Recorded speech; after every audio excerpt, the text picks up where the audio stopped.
Study കോർണറിൻ്റെ പുതിയൊരു വീഡിയോയിലേക്ക് എല്ലാവർക്കും സ്വാഗതം. കഴിഞ്ഞ ക്ലാസ്സിൽ നമ്മൾ വിവിധ കോശാംഗങ്ങളെക്കുറിച്ചും സസ്യകോശത്തെക്കുറിച്ചും പഠിച്ചു കഴിഞ്ഞു. ഇനി നമുക്ക് പഠിക്കാനുള്ളത് ടിഷ്യൂസിനെ കുറിച്ചിട്ടാണ്, അതായത് കോശജാലങ്ങൾ അഥവാ കലകളെ കുറിച്ചിട്ടാണ് ഇനി നമ്മൾ പഠിക്കാൻ പോകുന്നത്. നിങ്ങൾക്ക് ഇവിടെ നിങ്ങളുടെ ടെക്സ്റ്റ് ബുക്ക് പ്രകാരം ഒരു പിക്ചർ കൊടുത്തിട്ടുണ്ട്. സസ്യകോശത്തിൻ്റെ ഒരു സെക്ഷൻ്റെ, അതായത് സസ്യകോശത്തിൻ്റെ സെക്ഷനല്ല, സസ്യത്തിൻ്റെ തണ്ടിൻ്റെ ഒരു ഭാഗത്തിൻ്റെ ഒരു ക്രോസ് സെക്ഷൻ അവിടെ കൊടുത്തിട്ടുണ്ട്. ആ ക്രോസ് സെക്ഷൻ നോക്കുന്ന സമയത്ത്, അല്ലെങ്കിൽ അതിൻ്റെ ഛേദം നോക്കുന്ന സമയത്ത് നമുക്ക് കാണാം പല തരത്തിലുള്ള പല ടൈപ്പ് സെൽസാണ്, കോശങ്ങളാണ് ഇവിടെ അറേഞ്ച് ചെയ്ത് വെച്ചിരിക്കുന്നത്. അതിൽ ചില കോശങ്ങൾ കാണാൻ ഒരുപോലെയാണ്, എന്നാൽ മറ്റു ചിലത് ആയിട്ട് അതിന് ചില ഡിഫറൻസും ഉണ്ട്, ചില വ്യത്യാസങ്ങളും ഉണ്ട്. ഇവിടെ നോക്കിയേ, ആ ഒരു ലൈറ്റ് യെല്ലോ കളറിൽ ആ കോശങ്ങളെല്ലാം കാണാൻ ഒരുപോലെയല്ലേ? അതുപോലെ അതിൻ്റെ തൊട്ട് താഴേതാ വൈറ്റ് കളറിൽ, അത് ഏകദേശം ഒരു ടൈപ്പ് അല്ലേ? ഇങ്ങനെ ഒരേ ധർമ്മങ്ങൾ ചെയ്യുന്ന ഒരേപോലെയുള്ള സെല്ലിൻ്റെ കൂട്ടം, കോശങ്ങളുടെ കൂട്ടമാണ് കലകൾ. ഓക്കെ, ഒന്നുകൂടെ പറയാം. സമാനമായ കോശങ്ങളുടെ സമൂഹത്തെ കോശജാലം അഥവാ കലകൾ എന്ന് വിളിക്കുന്നു. സമാനമായ കോശങ്ങളുടെ സമൂഹം എന്ന് വെച്ചാൽ ഒരേപോലെയുള്ള കോശങ്ങളുടെ കൂട്ടം, അതാണ് കോശജാലം അഥവാ കലകൾ. അപ്പോൾ ഇവിടെ നിങ്ങൾക്ക് 3 തരം കലകൾ കാണാൻ വേണ്ടി പറ്റും: കോളൻകൈമ, പാരൻകൈമ, സ്ക്ലീറൻകൈമ. കോളൻകൈമ, പാരൻകൈമ, സ്ക്ലീറൻകൈമ എന്നിങ്ങനെയുള്ള വിവിധ കലകൾ നിങ്ങൾക്ക് ഇവിടെ കാണാൻ പറ്റും. ഇനി നമ്മൾ പഠിക്കാൻ പോകുന്നത് എന്തൊക്കെയാണ് ഈ കലകളുടെ ധർമ്മം, എന്താണ് ഇവയുടെ ഡ്യൂട്ടീസ് എന്നാണ് നമ്മൾ പഠിക്കാൻ പോകുന്നത്. നമുക്ക് നോക്കാം. ആദ്യം തന്നെ പഠിക്കാൻ പോകുന്നത് പാരൻകൈമ. ചിത്രം ശ്രദ്ധിച്ചല്ലോ. പാരൻകൈമ കോശങ്ങൾ അടുത്തടുത്ത് കാണുന്ന ഏകദേശം റൗണ്ട് ഷേപ്പിൽ കാണുന്ന പാരൻകൈമ കോശങ്ങൾ നോക്കാം നമുക്ക്. ജീവനുള്ള കോശങ്ങൾ അടങ്ങിയവ. പാരൻകൈമ എന്ന് പറയുന്ന കലകളുടെ പ്രത്യേകത എന്താണ്? അതിനകത്തുള്ള കോശങ്ങളെല്ലാം ജീവനുള്ള കോശങ്ങളാണ്, എന്ന് വെച്ചാൽ ലിവിങ് സെൽസ് ആണ്. അതിന് വീണ്ടും വിഭജിച്ചല്ലേ, അതിൻ്റെ ലൈഫ് പ്രോസസ്സൊക്കെ അതിന് കൃത്യമായി ചെയ്യാൻ പറ്റും, അതിന് ജീവനുണ്ട്. ഓക്കെ, കനം കുറഞ്ഞ കോശഭിത്തിയാണ്. ജീവനുള്ള കോശങ്ങളാണ്, കനം കുറഞ്ഞ കോശഭിത്തിയാണ്. കോശാന്തര സ്ഥലങ്ങൾ കാണപ്പെടുന്നു എന്ന് വെച്ചാൽ 2 കോശങ്ങൾ, നിങ്ങൾ അടുത്തടുത്ത് 2 കോശങ്ങൾ വരച്ചു എന്ന് വിചാരിച്ചു. ആ കോശങ്ങളുടെ പുറത്ത് കുറച്ച് സ്പേസ് ഉണ്ടാവും, കുറച്ച് സ്ഥലം ഉണ്ടാവും. ആ സ്ഥലത്തിനെയാണ് കോശാന്തര സ്ഥലം എന്ന് വിളിക്കുന്നത്. അപ്പോൾ പാരൻകൈമയുടെ കേസിൽ കോശാന്തര സ്ഥലങ്ങൾ കാണപ്പെടുന്നു. ഞാൻ പലതവണ പറയും, നിങ്ങൾ എൻ്റെ കൂടെ പറയുക.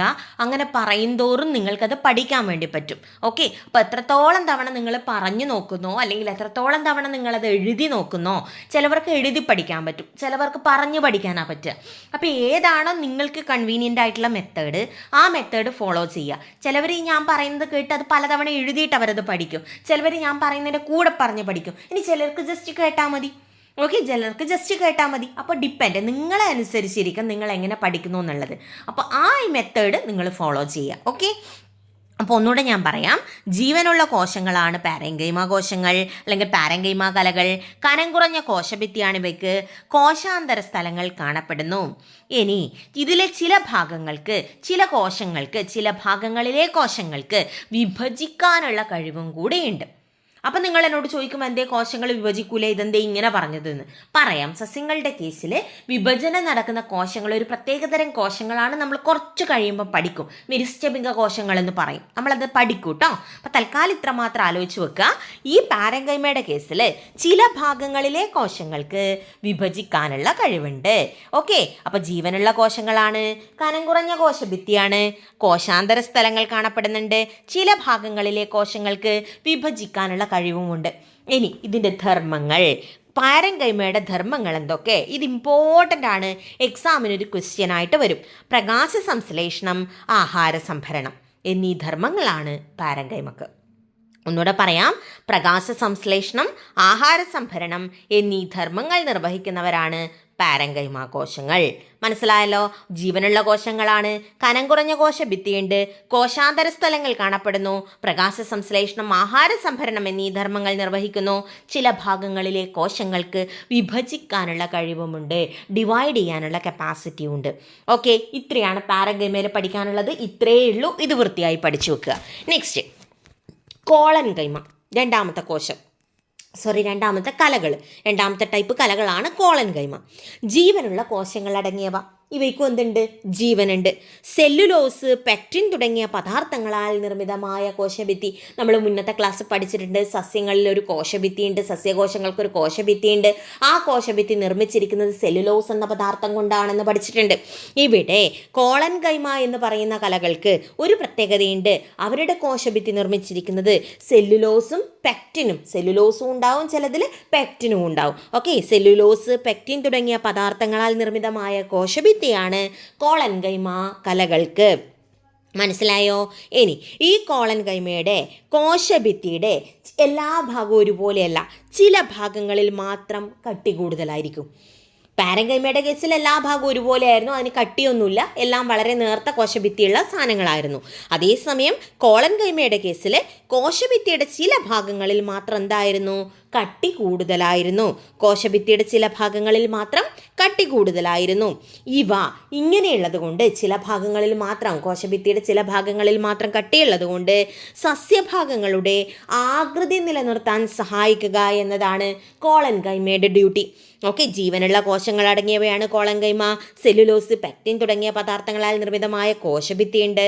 കോശഭിത്തിയുടെ ചില ഭാഗങ്ങളിൽ മാത്രം കട്ടി കൂടുതലാണ്.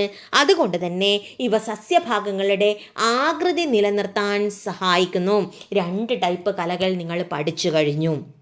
ഓക്കെ, ഇപ്പം പഠിച്ച രണ്ടിനും ജീവനുണ്ട് എന്നൊന്ന് ഓർത്ത് വെച്ചോളൂ. നെക്സ്റ്റ്, സ്ക്ലീറൻ കൈമ. സ്ക്ലീറൻ കൈമ കുറച്ച് ഡിഫറെൻ്റ് ആണ്. സ്ക്ലീറൻ കൈമയുടെ കേസിൽ നിർജീവമായ കോശങ്ങളടങ്ങിയ കല എന്ന് വച്ചാൽ കോശങ്ങൾക്ക് ജീവനില്ല, ചത്ത കോശങ്ങളാണ്, അത് ജീവനില്ല, മൃതകോശങ്ങളാണിവ, നിർജീവമായ കോശങ്ങളാണിവ. കട്ടി കൂടിയ കോശഭിത്തിയാണ്. അതിന് കട്ടി കൂടിയ കോശഭിത്തിയാണ് ഇവയ്ക്ക്. കോശഭിത്തിയുടെ എല്ലാ ഭാഗത്തും ഒരുപോലെ കട്ടിയുള്ളത് കൊണ്ട് ഇവ സസ്യഭാഗങ്ങൾക്ക് ദൃഢതയും താങ്ങും കൊടുക്കും, നല്ല ശക്തി കൊടുക്കും. അത്രയേ ഉള്ളൂ. ഒരു എക്സാമ്പിൾ ഞാൻ പറയാം. തേങ്ങ കണ്ടിട്ടില്ലേ എല്ലാവരും? തേങ്ങയുടെ ചിരട്ട കണ്ടിട്ടില്ലേ? നല്ല കട്ടിയുള്ള പുറന്തോട് പോലത്തെ ചിരട്ട കണ്ടിട്ടില്ലേ? ഈ ചിരട്ട നിർമ്മിച്ചിരിക്കുന്നത് സ്ക്ലീറൻ കൈമ കൊണ്ടാണ്. അത്രയേ നിങ്ങൾ ആലോചിക്കണ്ടു. അപ്പം നിങ്ങൾക്ക് അതിൻ്റെ ഫംഗ്ഷൻ കിട്ടും. എന്താണ്?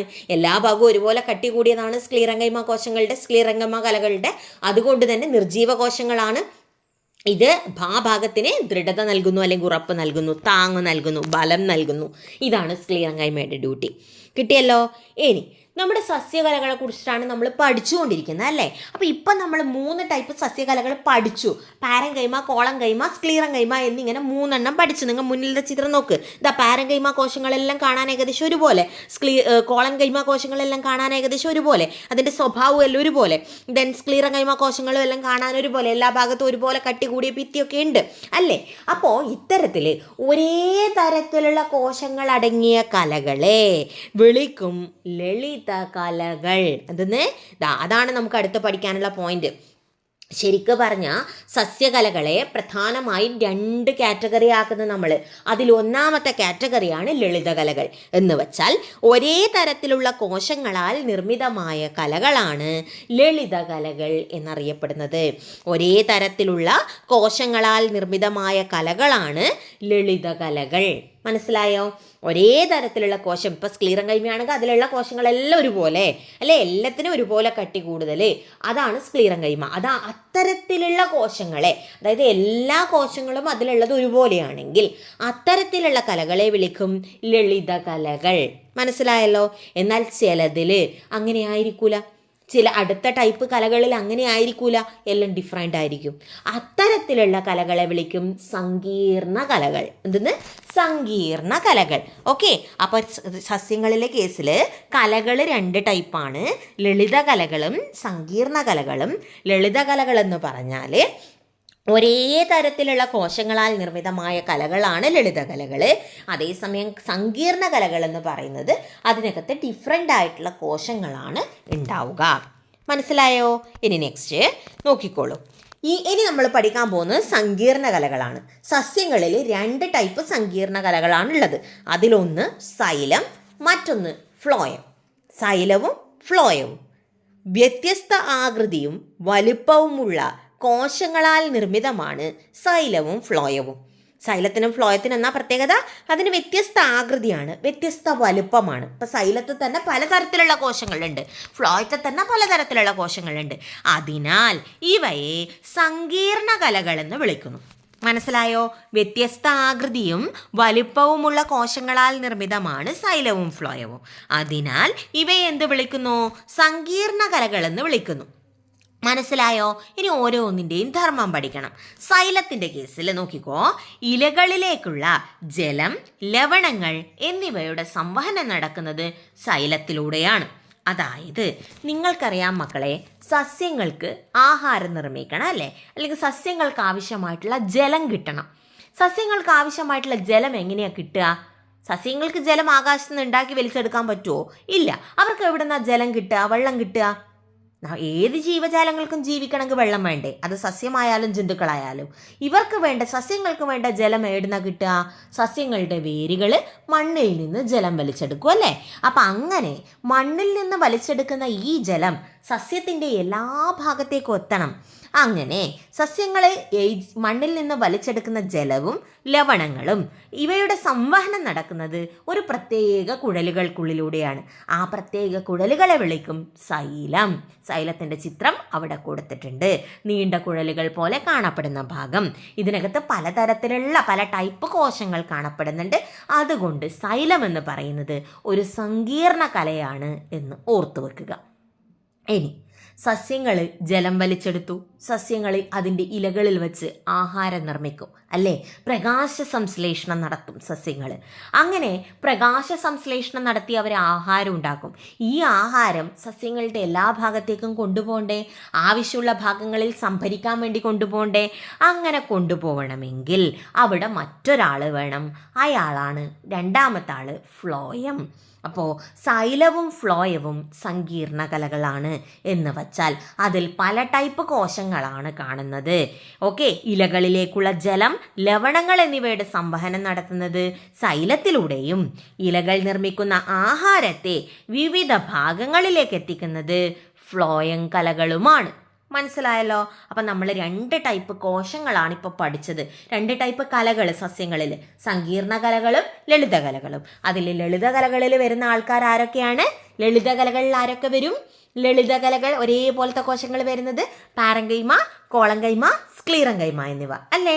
ഇനി അതുപോലെ തന്നെ സങ്കീർണ കലകളുണ്ട്. സങ്കീർണ കലകൾ എന്ന് പറയുമ്പോൾ അതിനകത്തുള്ള കോശങ്ങളെല്ലാം ഡിഫറെൻ്റ് ആയിരിക്കും. അപ്പം അത്തരത്തിലുള്ള കലകൾ ഏതൊക്കെയാണ്? സൈലവും ഫ്ലോയവും. സൈലം എന്താ ചെയ്യുക? ഇലകളിലേക്കുള്ള ജലം, ലവണങ്ങൾ എന്നിവയുടെ സംവഹനം നടത്തുന്നത് സൈലത്തിലൂടെ. അതുപോലെ ഇലകൾ നിർമ്മിക്കുന്ന ആഹാരത്തെ സസ്യങ്ങളുടെ വിവിധ ഭാഗങ്ങളിലേക്ക് കൊണ്ടുപോകുന്ന ആളാണ് ഫ്ലോയം. കിട്ടിയല്ലോ? ഇനി നെക്സ്റ്റ്, ഈ കോശങ്ങളുടെ ഒക്കെ സസ്യകലകൾ ഓരോന്നോരോന്നായിട്ട് നമ്മളൊരു ടേബിളാക്കി പറയുകയാണ്.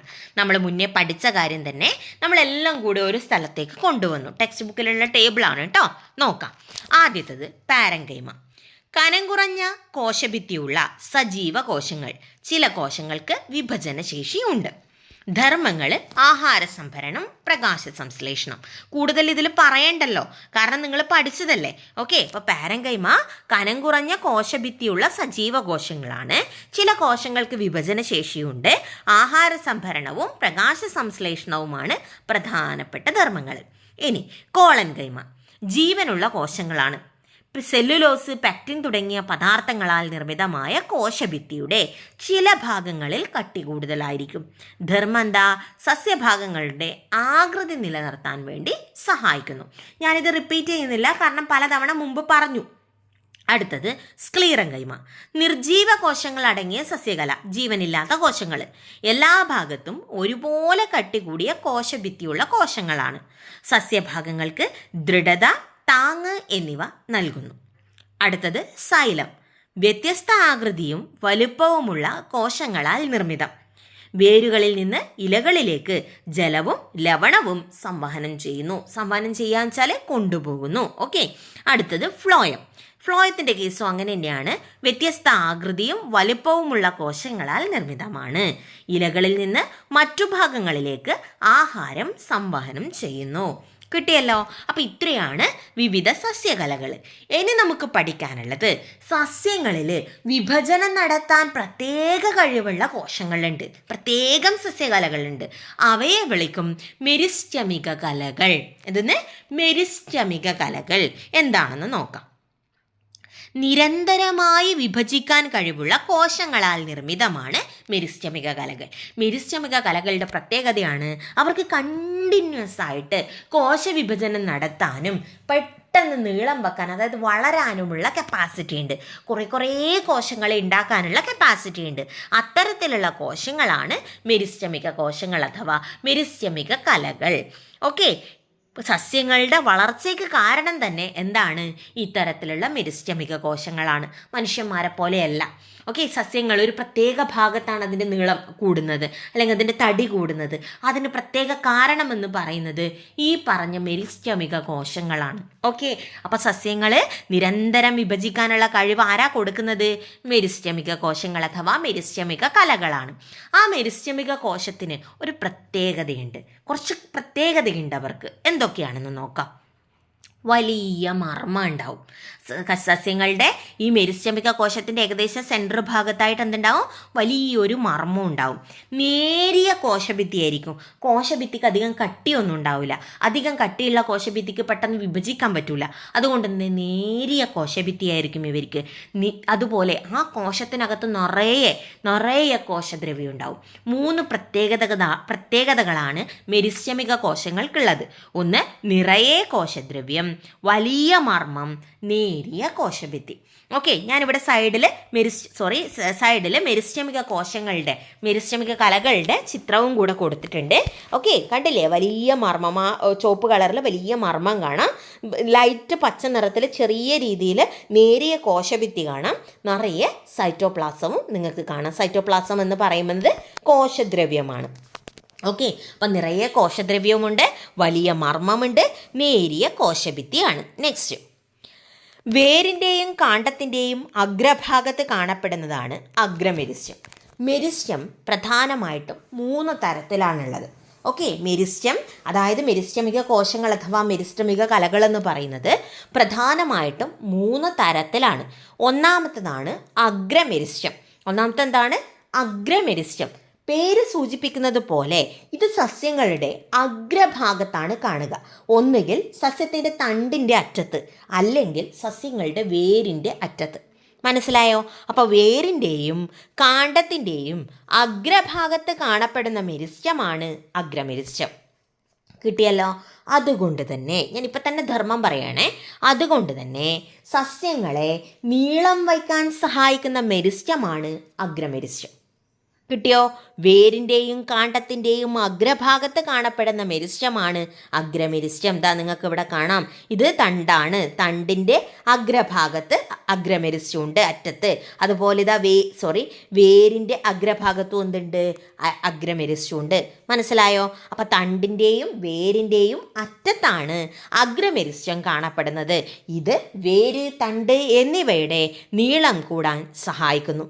ഇനി പാർശ്വങ്ങളിൽ, അതായത് വശങ്ങളിൽ കാണുന്ന മെരിസ്റ്റം ഉണ്ട്. അതായത് 2 സൈഡിൽ, ഇപ്പോൾ ഒരു ചെടിയുടെ തണ്ടാണെങ്കിൽ ആ തണ്ടിൻ്റെ 2 സൈഡിലും കാണപ്പെടുന്ന മെരിസ്റ്റം ഉണ്ട്.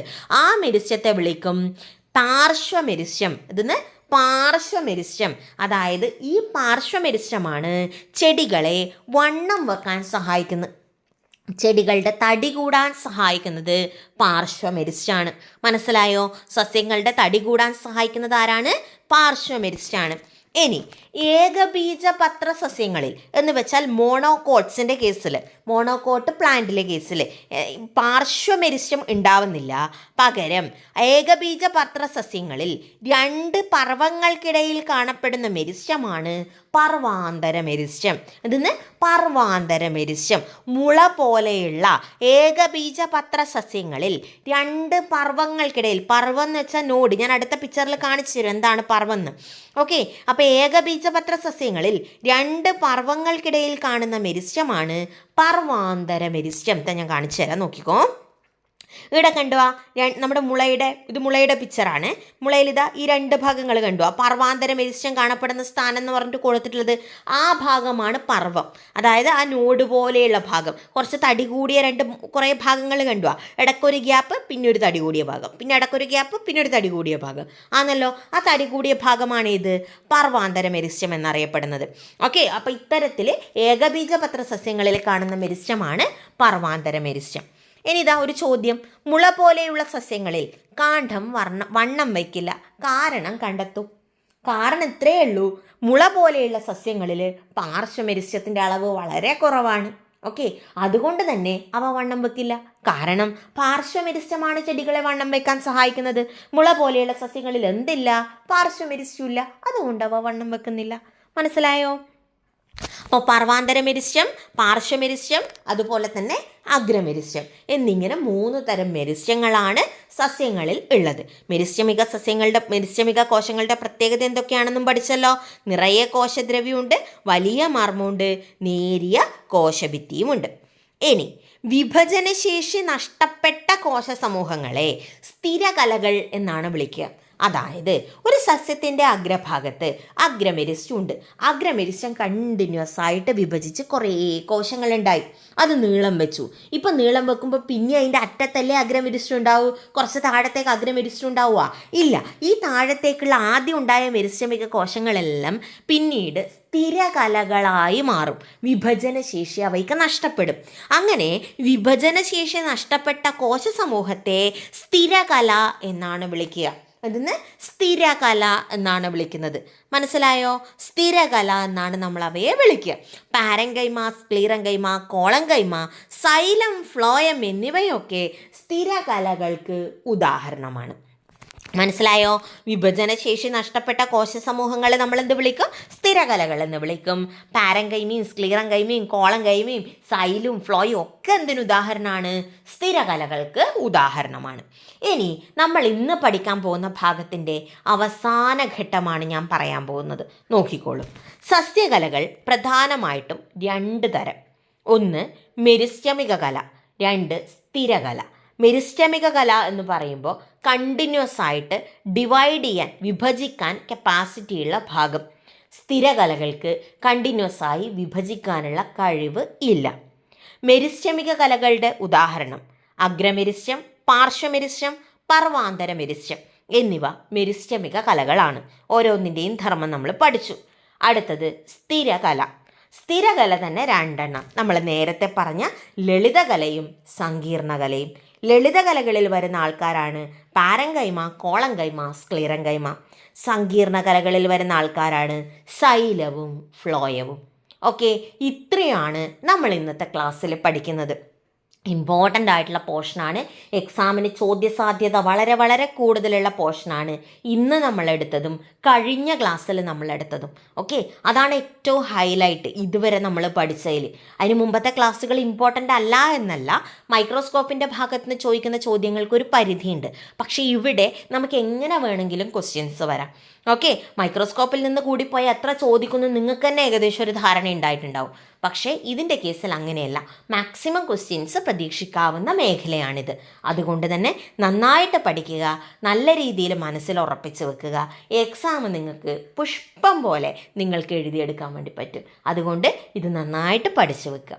ഓക്കെ, അപ്പോൾ ക്ലാസ്സുകൾ ഇഷ്ടപ്പെട്ടിട്ടുണ്ടെങ്കിൽ എല്ലാവരും ചാനലൊന്ന് സബ്സ്ക്രൈബ് ചെയ്യാൻ മറക്കരുത്. നിങ്ങളുടെ അഭിപ്രായങ്ങളും കൂടി അറിയിക്കുക. ഓക്കെ, ലൈക്കുകളും കമൻറ്റുകളും പ്രതീക്ഷിക്കുന്നു. സബ്സ്ക്രൈബ് ചെയ്യാൻ മറക്കരുത് കേട്ടോ. അപ്പോൾ ഇന്നത്തെ ക്ലാസ് നമ്മളിവിടെ അവസാനിപ്പിക്കുകയാണ്. ഇതിൻ്റെ കണ്ടിന്യൂഷനുമായിട്ട് വളരെ പെട്ടെന്ന് തന്നെ കാണാം. ഓക്കെ, അപ്പോൾ ബൈ.